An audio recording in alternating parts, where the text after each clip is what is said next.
What if the reason your roses aren't blooming has nothing to do with fertilizer? Most people hear no blooms and think I must need to feed it more. So they buy another bag of rose food, dump it in, and wait. And wait. And nothing happens. Here's the thing. Fertilizer is rarely the real problem. In fact, for a lot of you watching this, more fertilizer is actually making things worse. The truth is, roses aren't complicated, but almost nobody was ever taught how they actually work. You were taught to water them, feed them, and hope. Nobody explained what's actually happening underneath all those leaves. So in this video, we're going to walk through 7 real reasons your roses are giving you leaves instead of flowers, including one hidden habit that quietly kills blooms on plants that look perfectly healthy. By the end, you'll know exactly which one is happening in your yard and exactly what to do about it this weekend. Let's start with the one almost everyone gets wrong first. Reason 1: not enough sun. Here's a scene a lot of you will recognize. Your rose bush looks lush, green, full, healthy leaves everywhere. But when you look for flowers, barely any. Maybe 1 or 2, tucked way at the top. Most gardeners assume this is a feeding problem. It needs more nutrients, they think, and reach for the fertilizer. But here's the surprising part: that lush, green leafy plant isn't struggling. It's actually doing exactly what it's designed to do in low light. It's just not designed to do it where you planted it. Think of a rose as solar-powered. Every flower it produces costs an enormous amount of energy, and that energy comes from sunlight hitting its leaves. When a rose gets less than 6 hours of direct sun, it doesn't have enough stored energy to spend on blooms. So it does something smart: it keeps growing leaves to gather more light, and it puts blooming on hold until conditions improve. It's not being difficult, it's rationing. The fix here is refreshingly simple. Watch your rose for 1 full day and count the hours of direct, unfiltered sun it actually gets, not dappled shade, not morning light through a fence. If it's getting less than 6 hours, either move it in the fall when it's dormant, or thin out whatever is blocking its light, like an overgrown tree branch or a fence panel. Roses aren't shy. They're solar panels, waiting to be uncovered. Now, let's say your rose gets plenty of sun, and it's still not blooming. That's where most people make their next mistake, and it involves the very fertilizer they thought would fix everything. Reason 2: too much nitrogen. Picture this. Your rose is sitting in full sun, growing like crazy, thick and green, and still barely flowering. This one confuses people, because everything looks like it should be working. Most gardeners think it just needs a stronger feed, so they reach for a general all-purpose fertilizer, one that's high in nitrogen, and they feed it generously. But here's where almost everyone gets it wrong. That fertilizer is often the exact reason the bloom stopped. Nitrogen is the nutrient that tells a plant grow more leaves and stems. Think of it like the plant's construction budget. Too much nitrogen, and the plant pours all its resources into building more branches, more leaves, more green growth, and almost nothing left over for flowers. Flowers need phosphorus and potassium, the nutrients that fund reproduction, not construction.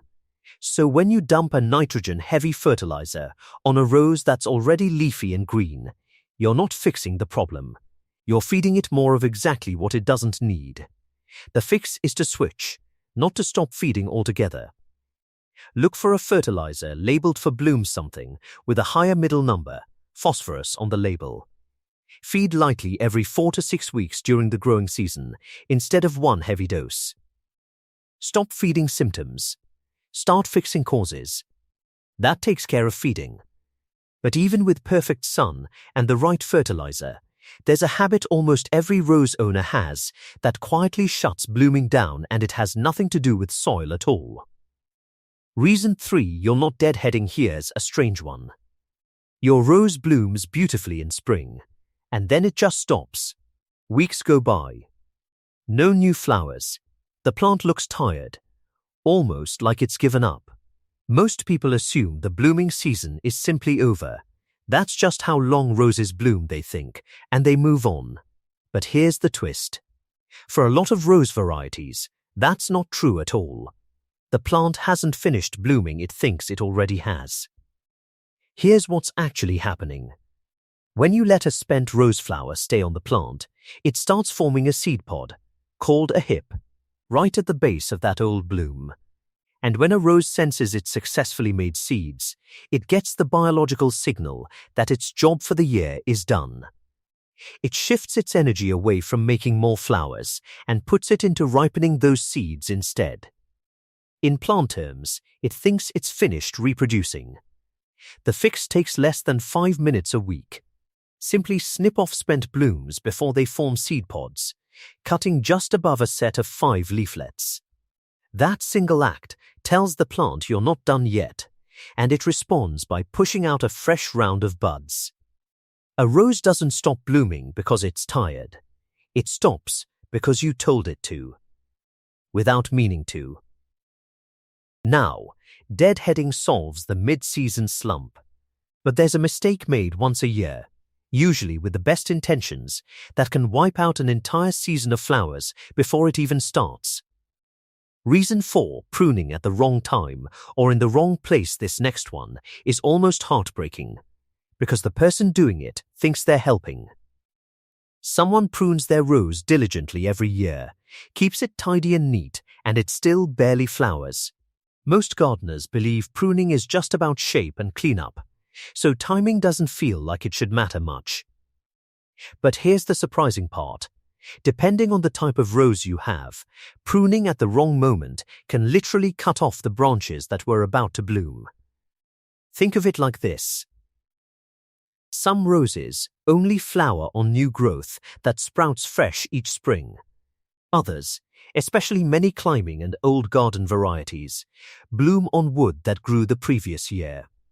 If you prune that old wood back hard in late winter, thinking you're tidying up, you're removing the exact branches that were going to carry this year's flowers. The plant isn't broken. You just pruned away its blooming budget before it had a chance to spend it. The fix is simply knowing which type you're working with. If you're not sure, the safest rule is to prune spring blooming, once flowering roses right after they finish blooming, and prune repeat flowering roses in late winter while they're still dormant. When in doubt, prune lightly rather than hard, and watch where the flowers appeared last year before you cut this year. The pruning shears weren't the problem. The timing was. That covers what happens above the soil. But there's a whole world underground that most people never think about, and it might be the biggest reason of all. Reason 5, stressed, compacted, or poorly drained roots. Here's one that trips up even experienced gardeners.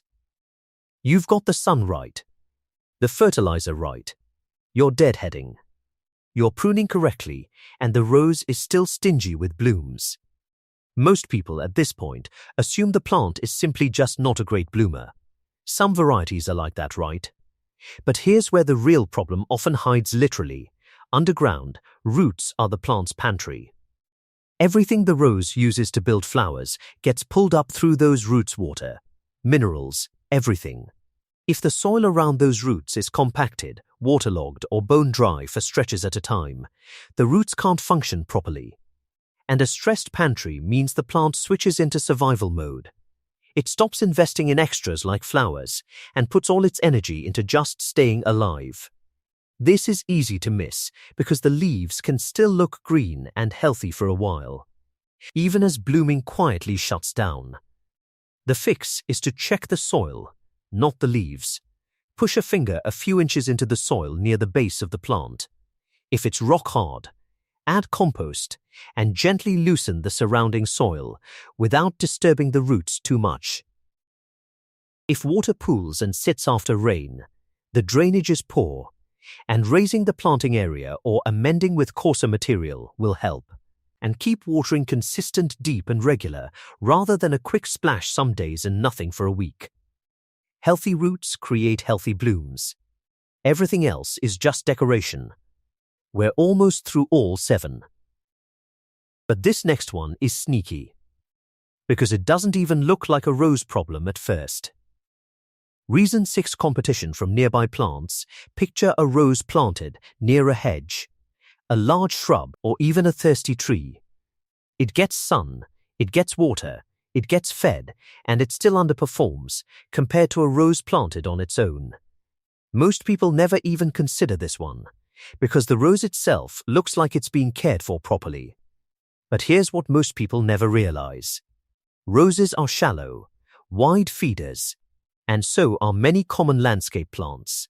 When they're planted too close together, they're not just sharing space above ground, they're fighting for the same limited water and nutrients below ground, out of sight. It's like two people reaching into the same small fridge.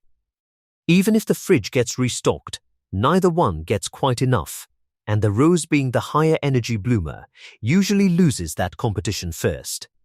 The fix is simply giving roses breathing room. Aim for at least 2 to 3 feet of clear space around the base of the plant, free from aggressive roots. If that's not possible, a physical root barrier or simply feeding and watering more generously in that specific spot can level the playing field again. Sometimes the plant isn't struggling, it's just outnumbered. And that brings us to the last reason, the one that has nothing to do with what you're doing, and everything to do with what the rose is. Reason 7, the wrong rose for your climate or variety expectations. This last one can be a little frustrating to hear, but it explains a lot of mystery cases. Most people assume that if a rose is alive and growing, it should eventually bloom well, no matter where it's planted or which variety it is. But here's the surprising truth. Some roses are simply mismatched to their climate, or bred more for shape and hardiness than for heavy flowering. And no amount of sun, feeding, or pruning will turn them into non-stop bloom machines. Think of it like expecting a mountain-hardy apple tree to produce tropical fruit just because you're watering it well. Some varieties bloom once a year in a big flush. Others need a certain number of cold hours in winter to trigger flowering the following season, and in a mild climate, they simply never get that trigger. The fix here isn't a technique, it's information. Look up the specific variety of rose you have, or if you're not sure, take a cutting or photo to a local nursery.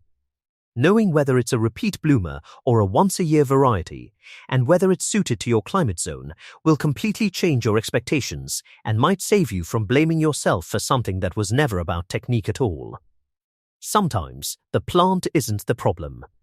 The plant just isn't the right plant. So here's what I want you to take away from all of this. If your roses aren't blooming, it's almost never 7 things going wrong at once. Usually, it's just 1 or 2 of these hidden causes quietly running the show. It was never about having a black thumb. Don't try to fix everything today. Pick the one reason that sounded the most like your rosebush and just work on that one this week. Check the sun hours. Switch the fertilizer, grab the pruning shears at the right time. One small, correct change is usually all it takes to see buds forming again. Your roses want to bloom. That's literally what they're built to do. Sometimes they just need you to remove the one thing standing in the way. If this helped you see your garden a little differently, stick around, there's a lot more where this came from, and I'd love to have you here for it. Subscribe, and I'll see you in the next one.